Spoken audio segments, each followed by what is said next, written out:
welcome you back to CBS Mornings. That's from the hit Broadway musical Buena Vista Social Club. It's getting rave reviews here in this city. You might remember the legendary album by the same name. So it's based on a real Cuban members-only club. It opened in the 1930s, and they say was a hot spot for Afro-Cuban music and dance. CBS Mornings Plus co-anchor Adriana Diaz, she knows how to move on the dance floor.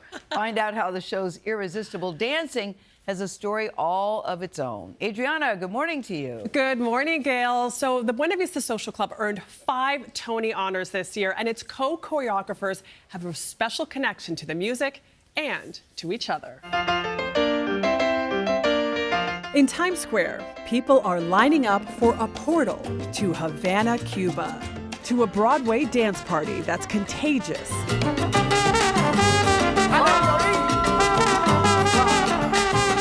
This is the Buena Vista Social Club, combining elements of Afro-Cuban, Latin, ballet, and modern dance. A recipe created by husband and wife choreographers Justin Peck and Patricia Delgado. And then there's this mambo step where I lean out, and then we move into this kind of like early salsa idea. Moves they created in the studio and at home. You never know when an idea is going to strike, and you have to just like dance in the living room. Peck, now the resident choreographer at New York City Ballet, met Delgado when he was a visiting artist at Miami City Ballet, where Delgado was principal dancer, but out with an injury. So she had time to show him around town. I always look back, I'm like, that was the best injury of my life. Years later, I feel like still I can feel like the butterflies of meeting him from that day. I can see the butterflies, Patricia. I'm just looking at you. Look at him. It's just the sweetest thing. They each grew up listening to this music.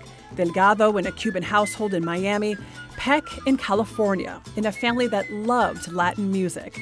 Even their first wedding dance was to a Buena Vista Social Club song, which now feels like destiny. Ow! I joke that was like the first workshop for the Buena Vista Social Club musical. The musical is a fictional retelling of an unlikely 1996 recording session with all but forgotten Cuban legends. The Broadway take won multiple Tonys, including Best Choreography. When your parents saw this show, what was their reaction? They can't watch a show without crying from like the first few notes, and especially my dad. And my mom said to me after opening night, you know, I haven't been back to Cuba, but you brought Cuba to me. And I felt like a gift I could give back to them for the life that they allowed me to have, so. What is it about the music that connects with so many people? I mean, those opening chords in Chan Chan are haunting. Yeah. Gosh, it's like, to me too, it's just still a mystery. That's the intrigue of it all. It's like, how can you describe why people from all over the world feel this music? Like, a lot of what is so powerful is the idea that when they made this album, it was a second chance for them. And I think that is such a universal idea that, you know, you never know when the opportunity is going to come. But for the show to feel authentically Cuban, they had to go there.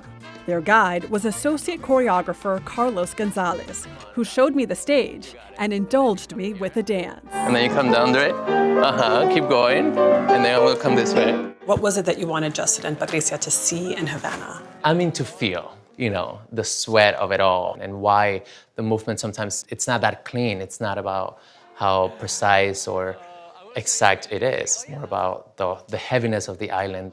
Born in Cuba, he left everything he knew at age 11 when his mother won the U.S. visa lottery. And it was a cultural shock.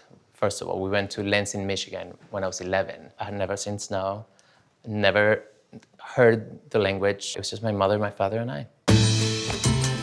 The show, about love, loss, and second chances, speaks to Cuban Americans like Gonzalez and speaks to tourists who've never heard of the Buena Vista Social Club, but connect with its message. It's hard to use the word proud because I feel like orgullo is the better word. Pride in Spanish, right? Orgullo. I feel like when I leave the show, and I've heard it from so many people, at the end, you feel uplifted and you feel a sense of joy that is unique, and I hope it just continues to uplift people.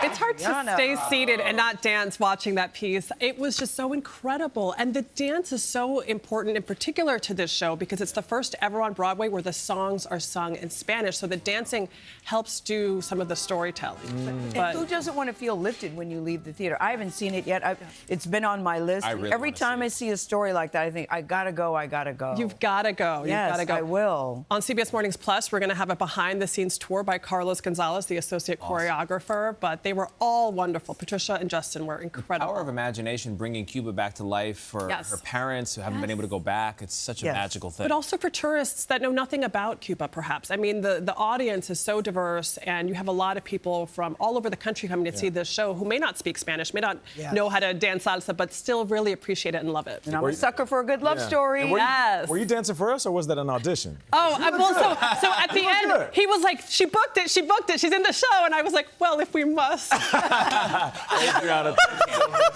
I appreciate it. Well, if we must.